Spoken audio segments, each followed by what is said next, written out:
Assalamualaikum warahmatullahi wabarakatuh. Waalaikumsalam warahmatullahi wabarakatuh. Ya, di sini saya Fani Nur Faizah dan saya Rayhana Zara Salsabila. ya di sini kami mendapatkan tugas ya teman-teman, mendapatkan tugas untuk mewawancarai salah satu tokoh masyarakat dan kita memilih mewawancarai guru mengaji. Ya sebelumnya Ibu, Assalamualaikum. Kita di sini mau bertanya-tanya, mau wawancarai Ibu. Sebelumnya boleh memperkenalkan diri dan tugasnya, profesinya apa, sebagai apa? Perannya apa Ibu? Boleh memperkenalkan diri dulu. Assalamualaikum warahmatullahi wabarakatuh. Perkenalkan, nama saya Siti Imro'atun. Saya di sini sebagai seorang istri. Alhamdulillah, seorang istri. Apa ini ya? Profesi, ya profesinya sebagai apa? Profesi Selain istri. Ibu rumah tangga tentunya. Iya, saya ibu rumah tangga biasa. Cuman ada tambahan profesi guru mengaji di TPK. Iya, di rumah juga ada sedikit lah yang mengaji. Ya, jadi teman-teman ya semuanya, ini namanya Ibu Siti Imro'atun, seorang guru mengaji. Beliau mengajar ngaji di TPK dan di mana Ibu tadi? Di TPK Darussalam Adikarso. Ya, TPK Darussalam Adikarso. Terus ngajarnya di TPK aja Ibu atau di mana lagi? Kalau siang di TPK, malam di Masjid An-Nur Adikarso. Jadi ini langsung mulai aja ya Bu? Ya, silakan. Dari mungkin pertanyaan dari Mbak Rayhana atau dari saya dulu? Dari Rayhana dulu. Oke. Ya. Ibu bisa menjelaskan mungkin Ibu sejak kapan mengajar mengaji di TPK Darussalam Adikarso dan juga Masjid An-Nur? Ya, untuk pertama ngajar sebenarnya dulu saya kan mondok di Adikarso juga. Ketika mondok itu memang sudah latihan lah. Kita anak santri disuruh untuk latihan mengajar di TPK juga. Terus setelah itu kita mukim, ya otomatis berhenti. Nah setelah ternyata saya juga jadi orang Adikarso lagi. Jadinya ya saya terus ketika menikah langsung ditarik untuk ke TPK lagi. Sekitar tahun menikah itu kan tahun 2005. Nah itu 2005 itu sudah di TPK lagi. Oke Ibu, itu untuk metode pengajaran dalam mengaji di TPK Darussalam Adikarso kali Masjid An-Nur itu ngangge metode apa Ibu? Ya, kalau di Darussalam Adikarso itu kita menggunakan metode qiraati. Metode qiraati itu ada praktika jilid 1 sampai 6, ada ghorib, ada tajwid, Al-Quran. Nanti ada terakhir adalah kelas finishing. Iya, finishing itu adalah setelah kita finishing persiapan untuk yang besok ikut EBTAK. EBTAK itu evaluasi belajar tahap akhir qiraati. Itu ada EBTAK. EBTAK itu juga 3 kali kita di lembaga, di Korcam. Setelah yang lulus di lembaga naik nanti ikut ke Korcam, yang ikut ke Korcam nanti ikut ke Korcam. Dan syarat untuk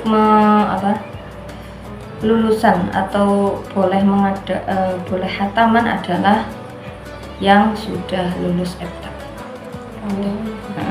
Itu tentang tesnya gitu? Ada, EBTAK itu tes lah, evaluasi tahap akhir, EBTAK evaluasi belajar tahap akhir qiraati.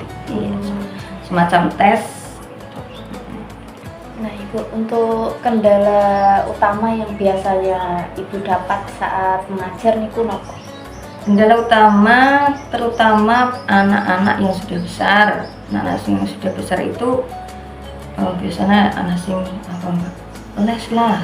Ya, les. Yang kelas 4 ke atas itu mesti les, terusan latihan ekstra dan sebagainya. Itu paling 1 minggu berangkat 2 kali ya, karena kegiatan di luar itu banyak. Nek mengalami anak yang belum kelas 4 itu kok belum hataman, itu memang ya perjuangan luar biasa, karena mesti bareng dengan kegiatan sekolah. Ada les, ada ekstra dan sebagainya. Napa teng TPK enten nek ngaji niku enten napa absen. Absen ada. Nah, Ibu untuk pengajian biasanya kan kalau di Masjid An-Nur juga mengaji. Iya. Nggih niku kapan Ibu? Kalau mengaji? Iya, di Nur itu ba'da maghrib. Pada maghrib. Iya, ba'da maghrib. Nah, karena kita di masyarakat juga ada kegiatan kemasyarakatan seperti yasinan.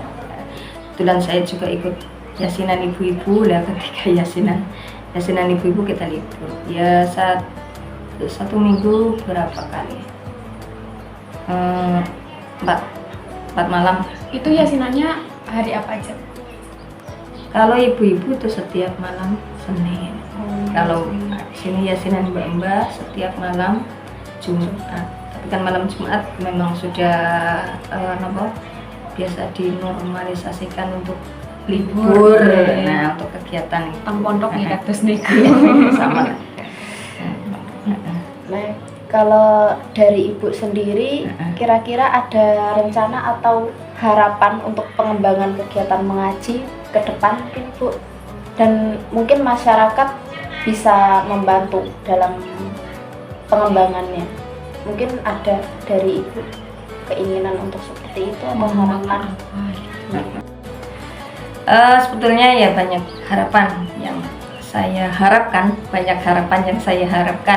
setelah anak-anak ngaji di masjid itu. Tapi kan sebagian memang ada yang mereka itu ngaji di TPQ, sebagian itu lanjut ke diniyah di TPQ. Tapi kan ada anak-anak juga yang tidak ikut di TPQ, ya di diniyah. Nah, itu harapannya ya mereka tetap melanjutkan ngaji. Setelah Quran itu ada ngaji kitab, ada ngaji al-barzanji, ada ngaji alat untuk membaca kitab. Ya memang kendalanya anaknya juga belum semangat, ya orang tuanya juga mungkin belum mendukung, karena itu kendalanya. Anak-anak itu kan memang usia sekolah. Nanti ada yang siang sudah ngaji, malam ngaji, tinggal memang mereka orang tua kan untuk belajar yang di sekolah gitu. Jadi malamnya itu ya belajar untuk yang di sekolah. Nah, itu memang kita masih kendala itu. Kadang mereka yang sudah hatam Quran itu memang sudah puas. Hatam Quran ya sudah. Gitu. Jadi untuk kelanjutan setelahnya, biasanya anak kan tambah besar, tambah kegiatan. Ya memang yang sementara ini ya memang yang di alasan mereka banyak tugas di sekolah. Gitu. Lah kita sebagai guru ya kita mau bilang apa ya, sedangkan mungkin ya kurang itulah. Ada yang orang tuanya sudah mendukung, anaknya tidak mau. Ada yang anaknya mau tapi mungkin kurang dukungan dari orang tua gitu. Ya mungkin langsung pertanyaan lagi ya Bu. Ya. Itu di TPQ itu yang muridnya itu dari mulai umur berapa sampai umur berapa Bu? Kita menerima dari sudah berjalan itu TPQ dipanggil itu sudah 2 tahun itu sudah. Oh 2 tahun? Iya. Boleh nah, silakan. 2 tahun sudah kita nerima. Maksimal itu kalau maksimal? Oh maksimalnya tidak terbatas karena kita ya. Berarti kalau udah tua boleh ngaji? Ya boleh asal tidak malu. Oke. Tapi diharapkan kalau ada saran saya, kalau sudah anak itu sudah kelas 4 ke atas, jangan daftar di TPQ lah, itu terlalu sulit. Masalah ya. Ulang ya Bu. Iya. Di TPQ kan kita pakai standar. Ya, standar bacaan sudah ada. Iya. Nanti ketika kenaikan halaman itu sudah ada standarnya. Iya, ngaji ya. Ngaji tapi di yang apa ya? Di mungkin di masjid atau di apalah Atau di pondok gitu ya Bu. Di pondok. Kayaknya kelas papa dengan pondok kan aneh Mbak. Iya betul. Iya. Masih Ya, nakal-nakalnya. di apa di majelis taklim yang ada di rumah-rumah lah. Yuk silahkan kalau mau ditapaki sih nggak apa-apa, tetap diterima. Tapi satu ya, dia minder loh Mbak. Kalau kelas 4 baru daftar minder. Malu Iya, biasanya malah. iya malu lah. Yang lain itu masih umur 3 tahun malah jauh. Mungkin akhirnya Dewek. iya. Waduh. Kayak Ya adik kalau waktu lancar itu. ya, kalau lancar nggak apa-apa. Lancar langsung, iya langsung nanti ketika kalau lancar kan udah bisa nanti 5 halaman. Setiap ngaji itu 5 halaman. Itu kalau lancar. Ya kalau yang kira-kira tidak lancar ya ngaji di majelis taklim lainnya saja. Jadi tidak ada harapan untuk sampai ke hataman. Berarti Iya. itu. Terus Terus mandek di jalan akhirnya. terus sulit mana ngajarin anak kecil daripada anak yang udah remaja, Bu? Sulit mana? Anak kecil dan sudah remaja. Remaja. Tergantung kalau remajanya memang sudah punya apa Skill? namanya? Ya, Skill. ya. Dulunya kan pernah ngaji, ya kur apa namanya melancarkan, ya enak udah remaja. Tapi kalau remajanya dari Bandel. nol, lebih sulit Bandel. Mbak, remaja. Sekarang mau dibetulkan terus ya, mau ya, tersinggung lah. Iya. Apalagi udah gede ya. Orang uli-uli masa lanjut itu Terus biasanya kan anak-anak apalagi sekarang tuh zamannya udah zaman gadget ya Bu. Pada main HP lah, itulah. Terus ngajinya tuh pada bosen. Aduh aku bosen lah mau ngaji lah, aku pengen dolanan HP. Itu gimana nyikapinya Bu? Saya kayak biar nggak bosen, anak-anak tuh nggak bosen ngaji, biar semangat, itu gimana Bu? kita kan ngaji kalau kelamaan juga bosan. Iya Iya, betul. itu ada waktunya ya. Qiraat itu 1/4 jam untuk di depan baris. Oh Baris ya, baris bersama itu menghafalkan surat-surat surat pendek, doa-doa lah 60-nya itu untuk pembelajaran. 60 itu juga masih dibagi-bagi, ada yang klasikal, ada yang individual. Insya Allah mereka tidak bosan kalau waktu itu waktu segitu. Nah untuk menyikapi anak-anak yang apa ya, setelah ngaji kan mereka mainan. Nah suruh bawa buku nulis. Oh. Ya nulis, itu nulis yang di apa yang di qiraati yang sekarang halaman berapa, atau nulis boleh yang untuk yang kamu ngaji ditulis, atau sekarang nulis halaman berapa, menulis Biar nggak mainan terus iya, ya. biar Nanti main dinilai gitu. Oh, Iya. gitu.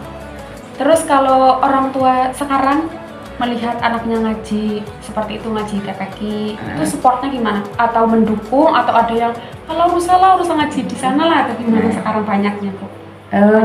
Kebanyakan kalau di sini ya tetap masih mendukung. Dan ya memang ada yang nggak mendukung, mungkin faktor ekonomi bayarannya larang lagi. Oh, ngaji di rumah gitu. Ngaji nang kenapa lah sing orang bayar Oh. di sana aja yang nggak bayar. Nah, kebanyakan yang kalau memang sudah dimasukkan ke TPQ, kebanyakan mereka mendukung. Masih supportnya masih ini ya Iya. di desa ini. Ya memang PR-nya ya yang mereka yang kenapa nggak mau dimasukkan ke TPQ gitu. Yang sudah dimasukkan itu semuanya mendukung gitu. Iya, yang belum dimasukkan ya nggak tahu itu. Memang kita belum tanya-tanya itu faktornya apa. Oh. Terus tadi kan Ibu ngajarnya dari tahun berapa? Ngajar TPQ-nya? 2005. 2005. Menurut Ibu susah mana ngajarin anak zaman dulu pas 2005 ketimbang zaman sekarang? Ya sulit sekarang. Sekarang kan kendalanya Gimana Bu banyak. perbedaannya gitu? Zaman dulu sama sekarang perbedaannya tuh gimana? Banyak perbedaan lah. Dulu kan anak mereka capek itu karena mainannya. Nah sekarang bukan capek lagi, lelah fisik, lelah apa ya, pikiran, pelajaran di sekolah dulu belum begitu banyak tuntutan apa ya? Tuntutan. Iya. Iya. Nah, sekarang kan memang pelajarannya banyak ya, Mbak. Pelajarannya banyak Iya, sekarang. iya. Beda kurikulum ya sekarang ya. Mereka setelah dari sekolah telah kan, nah mainan HP. Setelah mainan HP ya semua mereka kasih kan. Jadi orang berpikir ini apa ya itu. Mungkin kalau yang zaman dulu karena cuman apa ya, selingannya kan cuma main. Nah, main capek itu masih manut-manut Mbak. Nanti setelah pulang sekolah ya kayaknya masih enak lah diomongin, itu masih enak. Istirahat, makan, sholat, terus yang mau untuk ngaji deres, terus berangkat ngaji. Oke, setelah berangkat ngaji mereka siap. Sedangkan anak-anak sekarang memang kebanyakan belum siap. Nang mau ora tuh deres. Soalnya udah ada HP, Iya. lebih sering Kebanyakan deres HP. mereka tadi di rumah deres HP. Iya Bu. Konsennya sudah Buyar, udah Iya. buyar. Terus terakhir nih Bu, pertanyaan terakhir, ada nggak pesan buat anak-anak muda atau anak-anak kecil yang susah ngaji, nggak rajin, yang males gitu Bu, biar semangat lagi ngajinya? Pesan apa gitu? Ya pesannya untuk anak-anak karena ngaji itu adalah modal utama atau fondasi ya ini orang tuanya aja. Kalau yang masih kecil itu orang tuanya yang mengarahkan. Jadi bagi orang-orang tua ya ajarilah anak-anak mengaji dari sedini mungkin. Ya kan memang ajarannya dari ketika masih di kandungan. Iya betul. Ketika masih di kandungan sering didengarkan ayat dia, sering didengarkan ngaji, mungkin dia ayat-ayat Al-Quran atau ibunya kalau ada pengajian gercep atau ibunya itu sendiri memang ngaji ya. Itu insya Allah lahirnya akan enak diarahkan. Begitu. Ini karena masih kecil Mbak, supportnya bagi orang tuanya yang harus selalu mengarahkan dan mendukung. Kalau yang buat anak-anak muda sekarang, Ya. gimana? Anak-anak muda, Buat saya terutama Bu, pandai-pandailah aduh. membagi waktu, karena waktu muda itu adalah waktu yang sangat berharga. Carilah ilmu seluas mungkin, setinggi mungkin, karena ilmu ada apa? Apalagi itu ilmu agama sangat penting. Nanti kamu akan hidup di mana, ya kan kita tidak tahu akan ditempatkan di mana. Kalau sudah ada fondasi yang kuat, terutama ilmu agamanya, itu akan enak di mana-mana itu kan enak. Ya, seperti itu Mbak Yana. Pinter-pinterlah membagi Waktu. Ya, terima kasih Ibu Terima kasih, atas Ibu. waktunya. Ini mungkin cukup ini saja pertanyaannya. Semoga bermanfaat bagi kita semuanya jawabannya ya Ibu. Amin, amin. Terima kasih. Terima kasih juga ya Mbak. Ini tambah Iya. pengalaman di Iya, wawancara. tambah pengalaman juga buat kita, jadi tahu ternyata ngaji kayak gini, ngaji Ada tesnya kiro- juga. Iya, terus ada metode kiroati gitu. Kita jadi tahu, yang belum tahu jadi tahu. Alhamdulillah. Mungkin kalau jawaban dari saya kurang memuaskan juga, mohon maaf ya Mbak. Ini udah lebih dari cukup Ibu, udah memuaskan, sangat memuaskan sekali nih Mbak Rehana ya. Ya oke. Nggih, terima Iya. kasih sama-sama Terima atas kasih, Mbak. kunjungannya. Iya, kita juga yang berterima kasih sudah meluangkan waktunya buat kita untuk diwawancarai Ibu. Terima Iya. kasih. Kalau ada salah mohon dimaafkan ya Bu. Ya, sama-sama. Saya banyak salah juga, minta maaf.